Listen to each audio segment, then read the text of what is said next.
할렐루야. 하나님이 우리 예배를 기뻐 받으신 줄로 믿습니다. 성령의 놀라운 역사하심을 믿고 선제박수로 영광을 돌리겠습니다. 감사합니다. 반석 위에 세운 교회, 어디에 세웠다고요? 우리 교회는 29년 전에 설립이 돼서 오늘에 이르고 있습니다. 오늘에 있기까지 많은 성도들이 눈물의 기도와 사랑의 수고와 헌신이 있었는데 교회 머리 되신 주님께서 다 기억하고 계신 줄로 믿습니다. 절대 그냥 지나가지 않습니다. 이 땅에 기름진 복을 주시고 하늘에 상을 주시고 자손 대대로 복 주실 것을 믿으시기를 바랍니다. 오늘 본문에 보면은 내가 이런 말이 4번 계속해서 나오고 있습니다. 내가 내 교회를 세웠다. 그러니까 교회는 내 소유다. 그리고 내가 교회를 지켰고 내가 영원히 교회와 함께 할 것이다. 늘 주님께서 교회를 챙기고 있는 것을 볼 수 있습니다. 이 교회의 주인은 예수님이시라는 겁니다. 물론 우리 교회가 시작되면서 많은 사람들이 모여서 서로 기도하고 봉사하고 이러면서 여기까지 왔지만 그러나 이 교회는 주님에 의해서 시작이 되었고 주님에 의해서 부흥이 되었고 오늘 여기까지 이르게 된 줄로 믿습니다. 앞으로도 이 교회는 주님의 교회예요. 어느 누구의 교회도 아니에요. 그래서 주님의 뜻대로 나가야 되고 주님만을 의지해야 되고 모든 영광은 주님께 올려드려야 되는 것입니다. 이 교회를 창립하게 하시고 여기까지 인도해 주시고 교회를 통해서 그동안 수많은 사람들이 구원을 받았어요. 하늘의 복을 받았어요. 그 주님께 영광의 박수를 올려드립시다. 감사합니다. 그리고 본문에 보면은 내가 이 반석 위에 내 교회를 세운다 그렇게 말씀하셨는데 우리 교회의 주소가 시전동이잖아요. 그런데 영적인 주소는 반석 위라는 거예요. 반석 위에 내 교회를 세웠다 분명히 말씀하고 있습니다. 여러분, 이 세상에는요 믿을 만한 반석이 하나님 외에는 아무도 없습니다. 여호와 하나님만이 반석이시고 우리의 참 피할 바위가 되시고 구원의 산성이 되시고 우리 요새가 되시는 줄로 믿습니다. 그리고 예수 그리스도 그분만이 반석이신 것입니다. 그리고 예수님을 주로 믿는 자, 베드로처럼 주는 그리스도시요 살아계신 하나님의 아들이십니다. 이렇게 베드로가 고백했을 때 바요나 시몬아 너는 참 복이 있다. 이것을 알게 하는 이는 내가 하는 것이 아니라 하나님께서 알게 하여 준 것이다. 너는 베드로라. 베드로란 말은 페트로란 말은 반석, 그런 뜻인 것입니다. 시몬이라는 그 이름을 반석이라는 이름으로 개명을 해 주셨어요.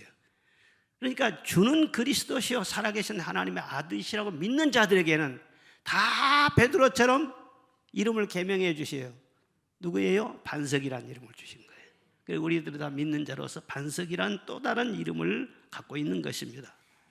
우리가 연약해서 질그릇처럼 깨지기도 쉽고 또 때로는 흔들리기도 하고 넘어지기도 하고 실수도 많고 그러지만 주님과 우리는 온전히 하나 된 줄로 믿습니다. 반석이신 주님 안에 내가 있고 내가 주님께 붙잡혀 있고 그렇기 때문에 아무도 당할 수 없는 거예요. 그리고 그 작은 반석들이 모여서 만세 반석이 되는 이 교회를 이루고 있는 것입니다. 그래서 우리 교회는 반석 위에 세워졌다. 이것을 절대로 잊으면 안 되겠습니다. 이 세상 누가 교회에 대해서 뭐라고 말하든지 간에 그들은 교회는 비밀이기 때문에 알지를 못해요. 그래서 겉만 보고는 이 교회 이렇구나 생각하지만은요 어림도 없는 소리지 알기는 뭘 알아요. 이 교회는 예수님이 반석 위에 세워진 것이고 반석이기 때문에 이 세상 어떤 세력이 와서 부딪혀도요 다 깨진다는 거예요. 이 반석과 부딪히면 가루로 만들어버린다는 거예요. 그런 강한 힘이 이 안에 버티고 있는 것입니다. 주님의 반석은 참 신비로운 반석이에요. 첫째로는 반석에서 생수가 솟아납니다. 이스라엘 백성이 광야를 통과할 때 물 없는 곳이 있었어요. 무리바라고 하는. 그래서 목말라서 사람들도 짐승들도 다 모두 비틀거렸어요. 왜 물 없는 곳으로 우리를 데려왔느냐, 원망하고 막 다툼이 일어났어요. 이 배고픈 것보다도 갈증이 나면 더 견디기가 어렵지 않습니까? 그때 모세가 하나님께 기도를 했어요. 그랬더니 하나님께서 내 손에 지팡이로 내가 명한 반석을 치라, 그렇게 명령하셨어요. 그래서 말씀대로 모세가 반석을 쳤더니 그 반석이 팍 깨지면서요, 거기서 물이 막 솟아난 거예요. 얼마나 물이 많이 솟아난지요? 막 펑펑 솟아난 거예요. 시내처럼 흘러 넘쳤다고 했어요. 200만이나 되는 그 많은 사람들 다 식수로 마시고 생활용수로 쓰고, 그리고 나귀라든가 양, 소 할 것 없이 짐승떼가 얼마나 많아요. 그 짐승들 다 먹고도 남았다 그랬어요. 참 신비로운 반석이죠. 그 반석은 뭐냐?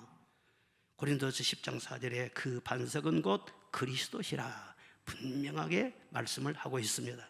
이 사건은 예수님이 십자가에서 몸을 깨뜨리시고 살 찢기시고 피 흘려 죽으심으로 깨어진 반석이 될 것을 예표하고 있는 것입니다.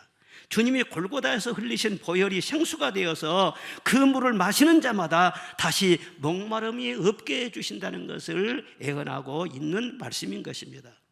여러분, 물은 생수를 마셔야지 오염된 물을 마시면 탈이 나는 것입니다.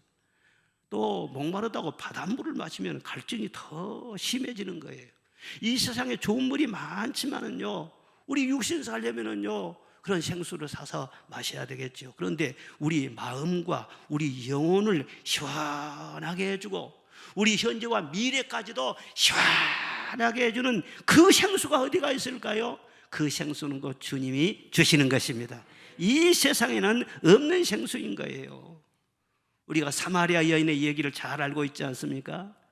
사마리아 여인이 우물가에 물을 길르러 갔습니다. 그때 예수님께서 행로에 피곤하셔가지고 잠시 앉아서 쉬고 계시다가 그 여인과 마주쳤습니다. 내게 물 좀 달라, 예수님이 말씀하시자, 유대인의 남자면서 왜 나에게 물을 달라고 하세요? 아주 예민하게 반응을 했어요. 상당히 불쾌지수가 높은 여자지 않아요? 그 여자는 가만히 보면요 굉장히 불행한 여자였어요. 결혼을 여러 번 했어요. 남편과 사별했는지 모르지만 하여튼 결혼을 여러 번 했어요. 또 배반 당하기도 했을 것이고 또 자기가 배반도 했을 것이고, 그리고 남편을 5이나 바꾸어서 그렇게 살았어요. 지금 있는 남편도 자기 남편이 아니라고 했어요. 내가 남편을 뺏겼으니까 나도 남의 남편 뺏을 수 있지 않아. 그리고 남의 남편을 빼앗아가지고 자기가 지금 데리고 사는 거예요. 그 자기 남편이 아니었단 말이에요. 이 여자는요 아주 여자의 행복은 오로지 남자에게 달려있다 그런 생각을 하고 그냥 더 만족할 때까지 더 나은 남자, 진정으로 나를 만족시켜 줄 수 있는 그런 남자, 계속 남자를 막 찾는 거예요. 그런데 살아보면 어디 그렇습니까? 여자의 행복이라는 것은 남자의 천적으로 달려있는 것도 사실은 아니에요. 남자의 행복이 여자에게만 달려있는 것도 아니에요. 그렇다고 해서 행복이 물질이나 명예나 지위나 권세나 이 세상 그 사람들이 다 이렇게 선호하는 그런 것만인 것에 있는 것도 아니란 말이에요. 그 여자는 사실 자기 자신의 영적인 문제를 지금 알고 있지 못해요. 깨닫지 못하고 있지만 정신적으로 영적으로 지금 갈증이 아주 심한 그런 상태에 있는 그런 사람인 것입니다. 그때 예수님께서 말씀하셨어요. 요한복음 4장 13절 14절 시작. 대답하여 이르시되 이 물을 마시는 자마다 다시 목마르려니와 내가 주는 물을 마시는 자는 영원히 목마르지 아니하리니 내가 주는 물은 그 속에서 영생하도록 솟아나는 샘물이 되리라. 아멘. 그러자 이 여자가요, 주여 그런 물을 내게도 주사 목마르지도 않게 하시고 여기 물길로 오지도 않게 하옵소서. 그래서 예수님과 그 여자가 대화가 계속 이어진 거예요. 대화를 하다 보니까 기구한 인생 문제에 대해서, 또 조상에 대해서, 예배에 관해서, 예배의 처소에 관해서 대화가 쭉 이어져 갑니다. 그런데 어느 순간 말이죠, 영적으로 눈이 열렸어요. 그리고요, 내가 보니 당신은 선지자로서이다. 예수님을 알아본 거예요. 우리 민족이 그렇게 기다리고 기다렸던 바로 메시아, 그 메시아가 바로 당신이십니다. 막 고백을 한 거예요. 예수님 메시아로 발견한 그 순간에 속에서 그냥 생수가 터진 거예요. 기쁨이 막 솟아난 거예요. 막 기쁨을 주체할 수가 없어요. 그래서 물길로 온 사람이 물동이도 그냥 내버리고요, 동네로 들어가서 내가 메시아를 만났다, 내가 만난 그분을 당신들도 만나서 만나봐라, 막 전도하고 다녔다는 것입니다. 이 여자가 예수님과 오랜 상담을 한 것도 아니고 뭐 병을 고침받은 것도 아니에요. 그런다고 해서 따라다니면서 오랫동안 공부를 한 것도 아니에요. 잠깐 만나서 말씀을 들은 것 뿐인데 그 순간 목마른 거, 영혼의 모든 목마른 거, 육체의 피곤함, 이것이요 다 씻어져 버리는 거예요. 그는 예수님의 깊은 사랑을 느꼈어요. 자기는 죄 많은 여자인데, 상처 많고 버림받고 천한 그런 여자인데 나를 만나주시고 용서해 주시고 이해해 주신 그 예수님의 사랑에 깊이 감격한 거예요. 사랑하는 여러분, 누구든지 이 예수님의 깊은 사랑을 깨달을 때 그 속에서 생수가 솟아나게 되어 있는 것입니다. 아기가 자기 엄마를 어떻게 합니까? 자기 엄마 이름도 몰라요. 자기 엄마 고향이 어딘지도 몰라요. 아는 것 아무것도 없어요. 그런데 오직 사랑으로, 이 어린아이는 오직 사랑에 아주 민감한 것입니다. 우리 엄마가 자기를 안아주는 거예요. 자기 젖을 주는 거예요. 엄마 냄새만 맡아도 너무 편안한 거예요. 나는 엄마 없으면 안 돼. 엄마만 안 보이면 막 우는 거예요. 엄마를 사랑으로 오직 아는 거예요. 우리가 예수님 아는 것도 그래요. 이론적으로 신학적으로 막 뭘 알아서 다 되는 것이 아닌 것입니다. 지식이 많다고 해서 생수가 솟아난 것이 아니에요. 우리 주님이 나를 어떻게 사랑하셨는지, 얼마나 사랑하셨는지, 그 사랑의 깊은 것을 알아야 비로소 우리 속에 생수가 싹 솟아나요. 사람이 다른 사람이 위로해주고 칭찬해주면 쭉쭉빵빵 그러다가 조금 다른 사람이 그러지 않은 것 같으면 시무룩해 해주고, 이런 정도 수준이 되면 안 되지.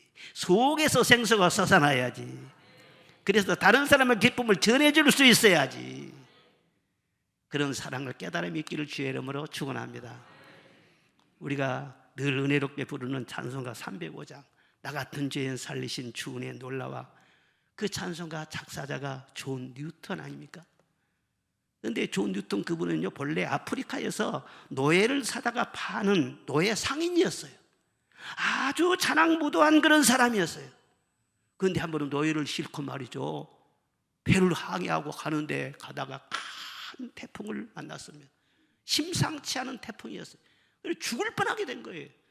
그리고 거기에서 어렸을 적 자기 어머니한테 아주 어렸을 적에 물려받았던 그런 신앙이 꿈틀거리는 거예요. 하나님, 이 태풍 중에서 내 생명을 살려주시면 내가 자신은 나쁘지도 않고 하나님 잘 믿겠습니다. 그렇게 기도를 했는데 그 기도를 하나님 들으셔가지고 태풍을 잔잔하게 주셔가지고 살아서 돌아왔어요. 그리고 그 후로 그는 철저하게 회개하고 목사가 돼서 평생 목회를 하면서 죄인을 구원해 주신 그 은혜를 증거하며 늘 찬양하며 살았던 거 아닙니까? 그의 묘비에는요, 죽기 전에 스스로 준비한 비문이 적혀져 있다고 합니다. 뭐라고 적혀졌느냐? 존 뉴턴, 그는 한때 하나님을 부인하고 방탕에 빠졌으며 노예를 매매하던 사람이었다. 그러나 우리의 주님이신 그리스도의 풍성한 은혜로 죄 용서받고 구원받아 그 사랑으로 살다 여기 잠들다. 그렇게 쓰여져 있다는 것입니다. 여러분, 구원의 은혜를 받으면은요, 진짜 그 감격이요, 절대로 없어지지 않습니다. 계속 솟아납니다. 저도 지금 어떻게 살고 어떻게 지금 목회하고 있느냐, 처음에 나 처음 믿은 그 시간 귀하고 귀하다. 처음 믿는 그 시간, 저 섬에서 찬바람 쏘면서 새벽종 소리 듣고 교회를 나갔는데요, 어느 순간에 말이죠, 예수님이 나를 위해서 십자가에 피 흘려 죽으시고 나를 죄와 저주와 지옥 형벌에서 구원해 주셨다는 것, 얼마나 아프셨을까. 가시만 찔려도 그렇게 아프던데 머리에 가시관을 쓰시고 양발 양손에 못을 박히시고 창으로 찔림을 당하시고 얼마나 아프셨을까? 내가 누군데 이렇게까지 나를 사랑해 주셨을까? 아니, 그 예수 믿는 사람 깨닫고 나니까 정신이 하나도 없어져요. 그전에는 오직 아버지밖에 못 봤어. 내가 빨리 돈 벌어서 우리 아버지 약값 대드리고 아버지한테 효도해야 되겠다 그 생각하는데, 이제는 아버지는 세컨드로 밀려나고 예수님이 첫 번째가 되어버렸어. 내게 은혜를 베풀어 주신 주님 앞에 내가 무엇으로 보답할까? 날마다 울면서 늘 울어도 눈물 나서 갚을 수 없어 이 몸밖에 없어 이 몸들입니다. 그 찬송을 계속 부르다가 주의 종 되기로 해가지고 여기까지 온 거 아닙니까? 지금도요, 다른 힘으로 한 것이 아니에요. 그때 참에 주님을 만났을 때 그때 내 속에는 생수가 터졌어요. 생수의 강이 흘러 넘쳤어요. 아들같이 당당하고 그렇게 기쁠 수가 없고, 여러분도 그 생수가 솟아나시기를 바랍니다. 예수 믿는 사람은 그런 사람들이에요. 저는 우리 교회 개척할 때 이름 때문에 오래 생각하지 않았습니다. 그냥 5분도 안 돼서요, 은파교회 이렇게 딱 생각이 나는 거예요. 그 은파라고 하는 말이 은혜의 파도라는 그런 뜻 아닙니까? 그래서 우리 교회에 모여드는 성도들마다 마음에 은혜의 샘이 솟아나게 하여 주옵소서.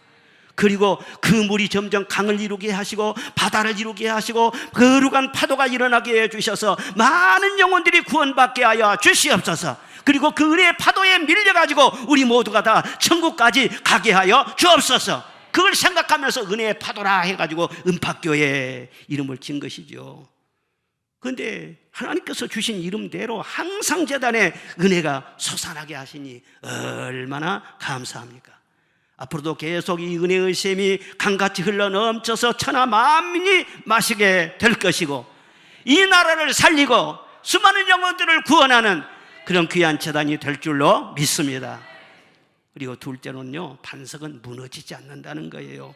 음부의 권세가 이기지 못하리라 분명히 말씀하고 있는 거예요. 집을 지을 때 똑같은 설계로 똑같은 자재로 집을 지어도 모래 위에 지은 집은요, 한순간에 무너지는 것입니다. 그러나 반석 위에 지은 집은요, 절대 무너지지 않습니다. 바람이 불고 비가 내리고 창수가 나도 절대로 무너지지 않습니다. 여러분, 이 세상 것은요, 다 흔들리고 결국은 무너지게 되어 있어요. 무너지지 않는 반석, 영원히 안전하고 견고하고 평안한 그런 반석은 이 세상에는 아주 없는 거예요. 오직 예수 그리스도만 반석인 것을 믿으시기를 바랍니다. 그리고 그 반석 위에 세워진 교회만 무너지지 않습니다. 영원합니다. 왜? 영원하신 반석이신 그리스도의 몸이기 때문인 것입니다. 교회가 무너져 버리면 예수님도 같이 무너지는데 무너질 수가 없는 것이죠. 그리고 그 교회를 통해서 우리를 보호하시고 지켜주시고 든든히 세워주시는 것입니다. 여러분, 개인의 믿음이라는 것은 한계가 있는 거예요. 아무리 그 사람이 기도 많이 하고 그래도요, 개인의 어떤 능력은요, 다 한계가 있어요. 오직 주님의 교회를 통해서 그 능력을 끊임없이 공급받게 하시는 것입니다. 은혜를 끊임없이 공급받게 하시는 것입니다. 그래서 은혜의 공급이 교회를 통해서 계속 되어지지 않으면요, 어디가 있든지 간에 영혼이 공고하게 되어 있어요. 목말라서 못 견디는 거예요, 영으로 산 사람들은요. 그리고 마귀와 싸우는 일도요, 개인이 하는 것이 아닌 것입니다.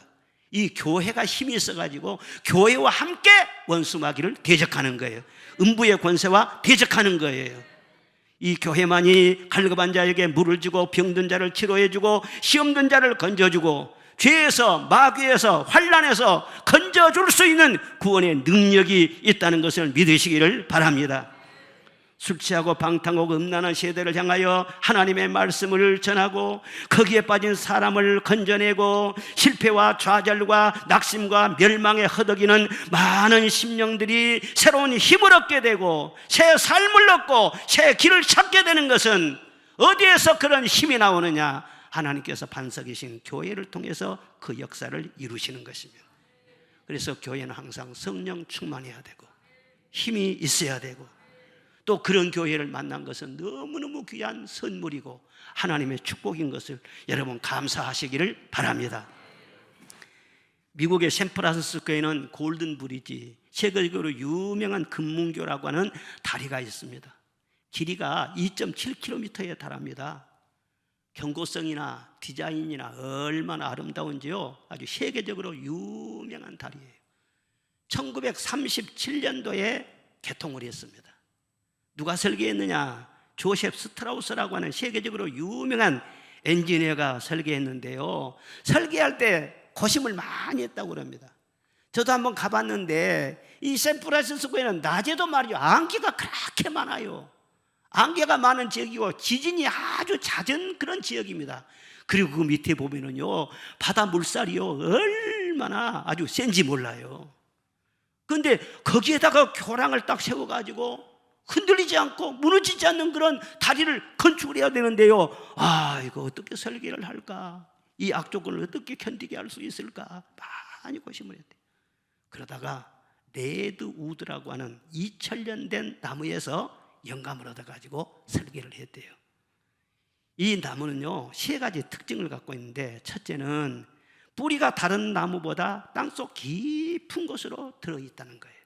그리고 둘째로는요, 다른 나무보다도 잔뿌리가 많아요.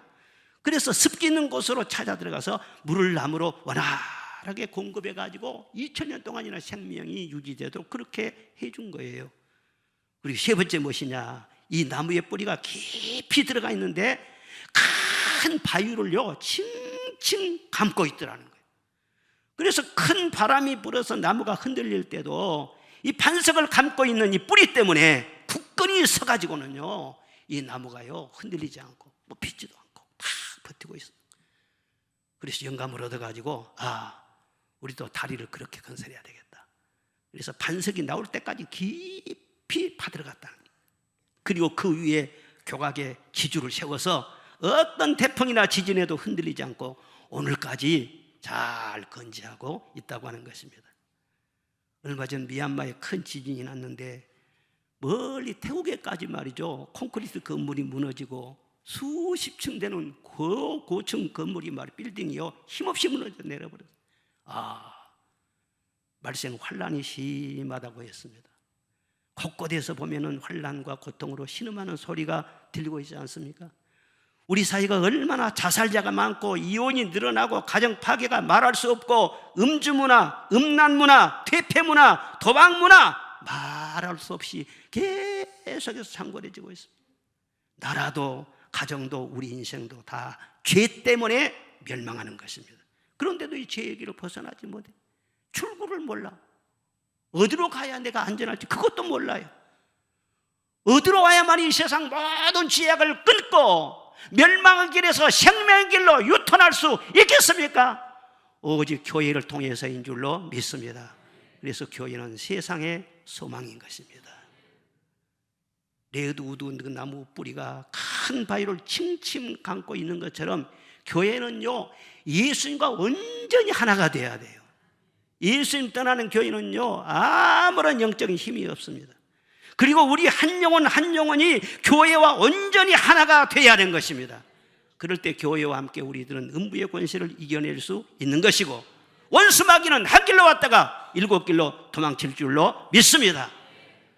사실 인생 문제라는 것은 어려운 것도 아니고 길이 없는 것도 아닌 것입니다.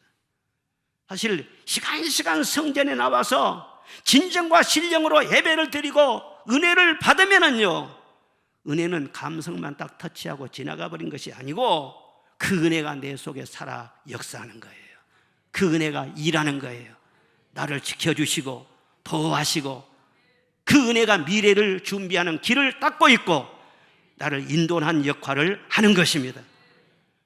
내일은요, 내일 알아봐야 돼요. 내일 어떻게 해야 될지, 내일 예수님 오실지도 모르고 내가 천국 갈지도 모르고 내일은 아무도 몰라요. 여러분, 내일의 불안에 떨지 말고 내일에 염려하지 말고 오늘 이 시간 은혜 받으시기를 바랍니다. 주일마다 성전에 와서 은혜에 충만하시기를 바랍니다. 그러면 그 은혜가 계속 이끌고 나아갈 것입니다. 저는 예수님 만나서 은혜를 충만하게 받고 너무 기뻤지만 환경적으로 되는 것은 하나도 없었습니다. 하나도 없었어요. 누가 돈을 갖다 줘야 되면 돈도 안 갖다 주고, 입을 만한 옷도 없고, 배는 계속해서 고프고, 그러나 나는 항상 웃고 다녔습니다. 예수님 좋아 항상 웃고 다녔어요. 그런데 지금 딱 지금까지 살아보고 돌이켜보면은요, 그때 내가 가장 배고프고 외롭고 돈 없고 그랬을 때도 주님은 가장 내게 가까이 계셨어요. 하나의 작품을 만들듯이 내 인생을 계속해서 이끌어서요 오늘 여기까지 왔잖아요. 여러분 인생도 여러분 아무리 작은 골통으로 자꾸 근심하고 걱정하고 생각해 봐야 출구가 없어. 그럼 걱정하지 말고, 예? 여러분 어린아이처럼 하나님 앞에 엎드리는 거예요. 그리고 늘 은혜 받. 어떻게 하면 은혜 받을? 어떻게 하면 오늘 저녁에도 내가 은혜 충만할 거? 그것만 걱정하고 은혜를 쫓아가다 살다면 은혜가 여러분들을 만들어 주시고, 여러분의 길을 열어 주시고, 여러분의 가정을 세워 주시고, 여러분을 존귀하게 만들어 주신다는 것을 믿으시기를 바랍니다. 저는 우리 개척할 때부터 항상 그런 꿈을 가졌어요. 우리 교회는 항상 예배 드릴 때마다 은혜 충만, 성령 충만하게 하여 주옵소서. 그리고 지나가던 사람이 어쩌다가 이 교회에 와서 예배를 드릴지라도 바로 은혜를 받게 하여 주시고, 성령 받게 하여 주시고, 주님 만나게 하여 주옵소서. 그래서 다른 어떤 프로그램보다도 예배에다 초점을 맞췄어요. 우리 담임 목사님도 예배 외에는 다른 데 마음을 절대 두지 않습니다. 오로지 예배에 초점을 맞추고 있습니다. 부탁하기는 은혜는 주실 때 받으시기를 바랍니다. 배부르게 생각하지 마세요. 주실 때 은혜를 받아요. 밤예배도 많이 나오시기를 바랍니다. 서로 인사합시다. 밤예배 나오면 큰일 나요. 한번 인사해 보세요. 이렇게 말해도 밤예배 안 나온 사람은 절대 안 나와. 그 사람은 가만히 이 마음을 청진에다 대보면은요, 밤예배하면 큰일 나. 호랭이가 물어간대. 그렇게 생각하지 말고 은혜는 주실 때 받아요.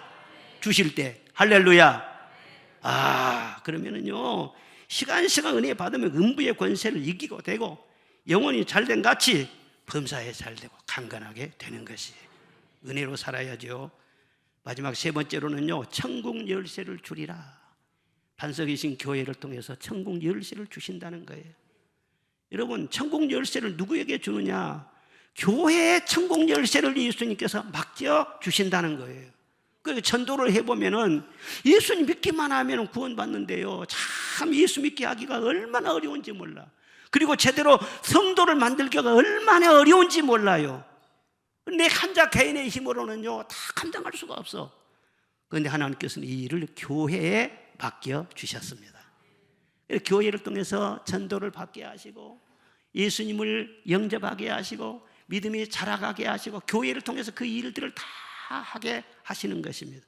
그래서 이 교회는 천국 가는 사람들의 대합실과 같은 곳이에요. 교회에 전혀 다닌 적이 없는 사람이 천국 갈 확률은 거의 없습니다. 교회를 전혀 모르고 있는 사람이 천국 가요? 전혀 그럴 일은 없어요. 비행기를 타려면 공항에 가야 되고, 배를 타려면 항구로 가야 되듯이 천국 가려면 먼저 교회 와야 됩니다. 죄임 없는 교회 와서 예수님 만나야 됩니다. 믿음이 자라야 되는 것입니다. 그래서 예수님께서는 늘 모이라고 하잖아요. 사람을 강권하여 데려다가 내 집을 채워라. 모이기를 피하는 어떤 사람들의 습관과 같이 하지 말고 모이기를 힘써라. 위로부터 능력을 받기 전까지는 예루살렘 성전을 떠나지 말라. 유언으로 그렇게 말씀하시고 자꾸 모여서 은혜 받으라는 거예요. 예? 여러분, 교회 생활은요 복잡하게 생각해서는 안 돼요. 어떤 사람이 교회 생활 잘하는 사람인가? 물론 기도 많이 하고 성경도 열심히 보고 봉사도 열심히 하고 선행도 구제도 많이 하고 이런 것도 귀한 것이죠.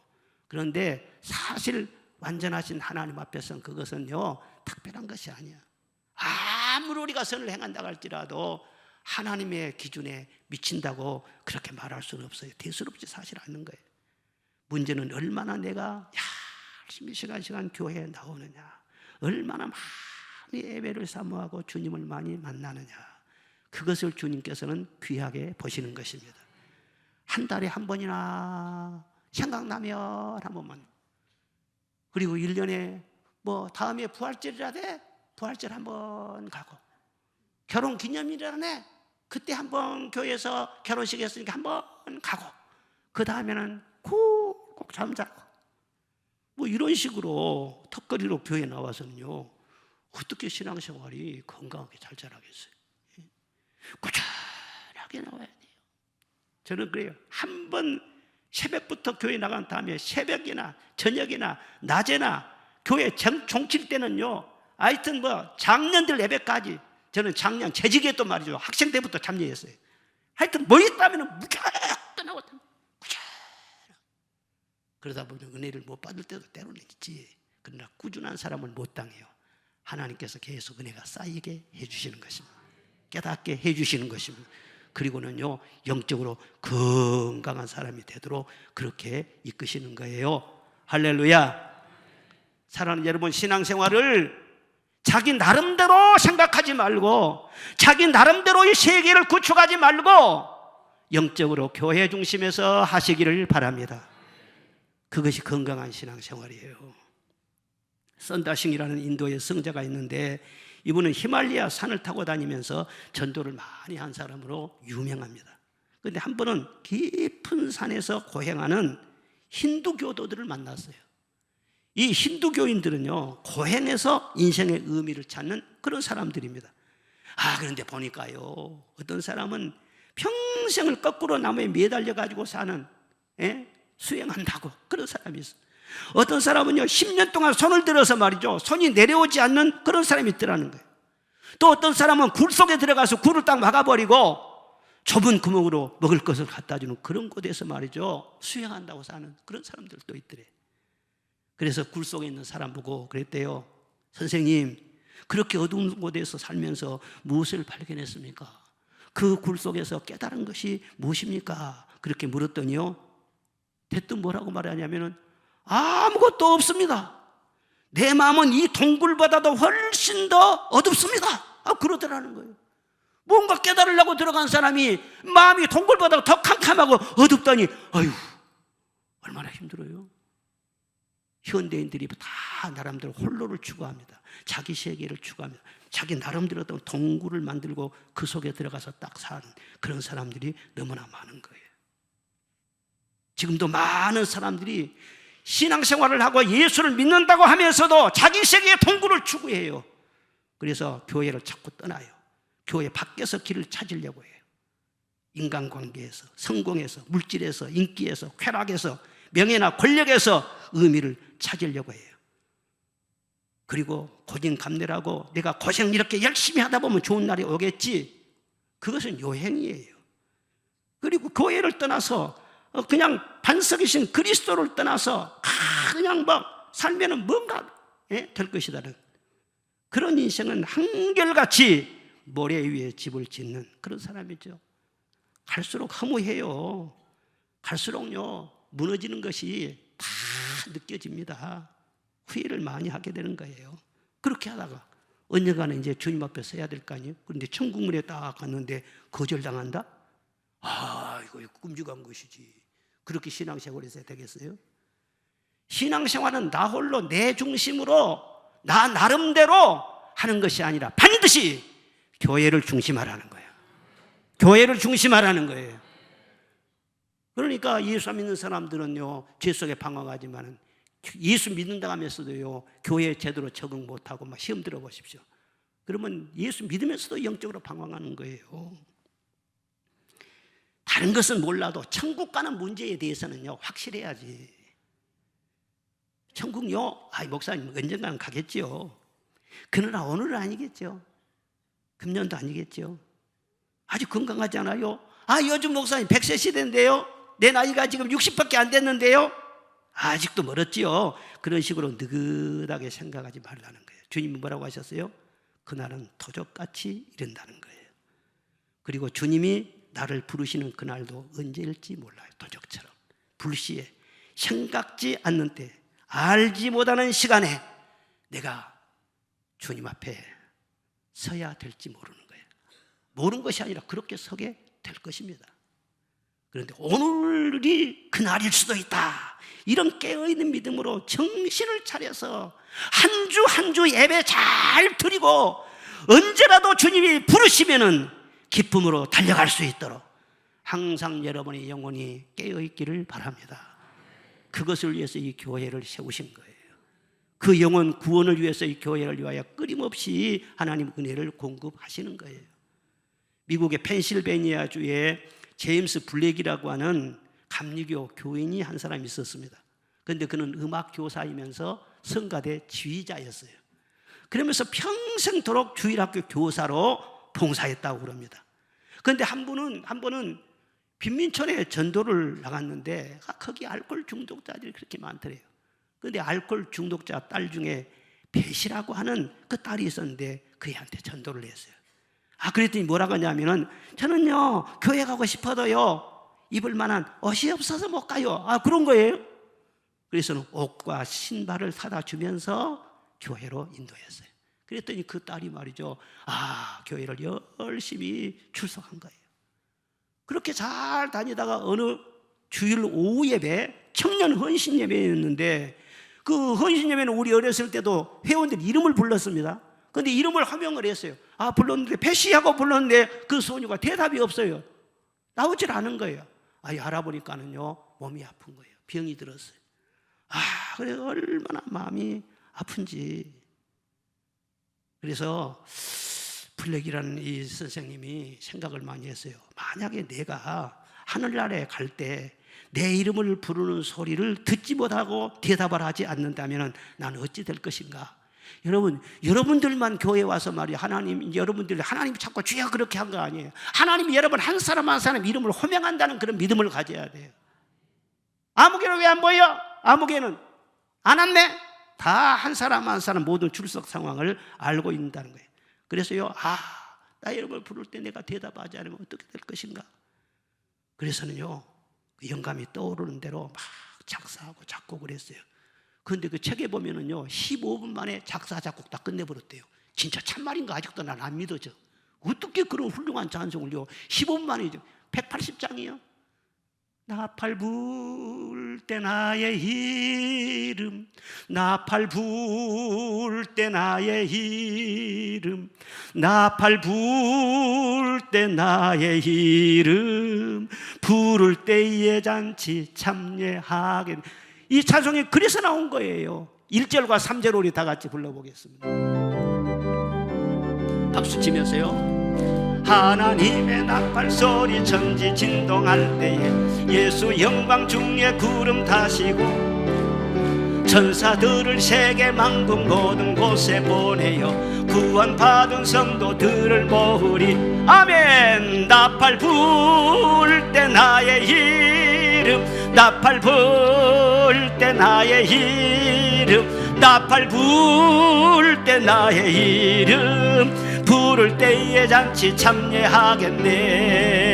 주님 다시 오실 날을 우리 알 수 없으니 기도하고 깨어 있어서 기쁨으로 보좌 앞에 우리 나가서도록 그때까지 참고 기다리겠네. 아멘. 나팔 불 때 나의 이름, 나팔 불 때 나의 이름, 나팔 불 때 나의 이름, 부를 때에 잔치 참여하겠네.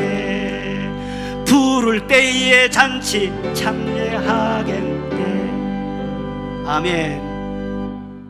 믿음이 깨어있는 사람은요 꼭 자기가 어려움 당하고 무슨 일 당해야만 깨닫는 것이 아니에요.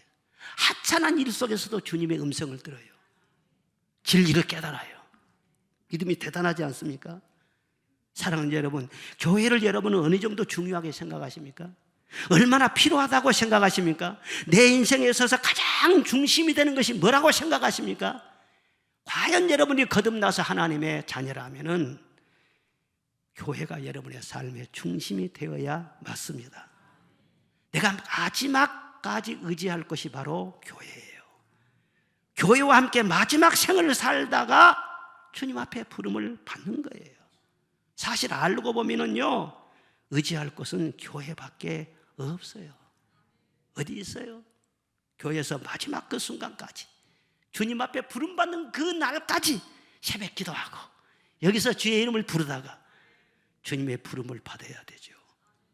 그러려면 얼마나 우리 예배 생활에 정성이 많이 쏟아져야 되고 얼마나 우리가 주님을 사모해야 한다는 것, 그걸 우리가 알지 않겠어요?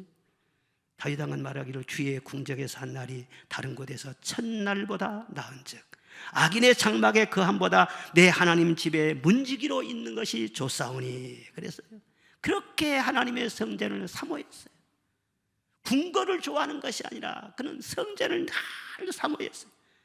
그랬더니 그 마지막까지 얼마나 다윗 왕이 좋았습니까? 훌륭했습니까? 그리고 그 자손 대대로 얼마나 많은 복을 누렸습니까? 교회가 부흥되고 잘 될 때 나라도 잘 될 줄로 믿습니다. 우리 성도의 가정도 여러분의 인생도 부흥되고 잘 될 줄로 믿습니다. 교회를 사랑하시기를 바랍니다.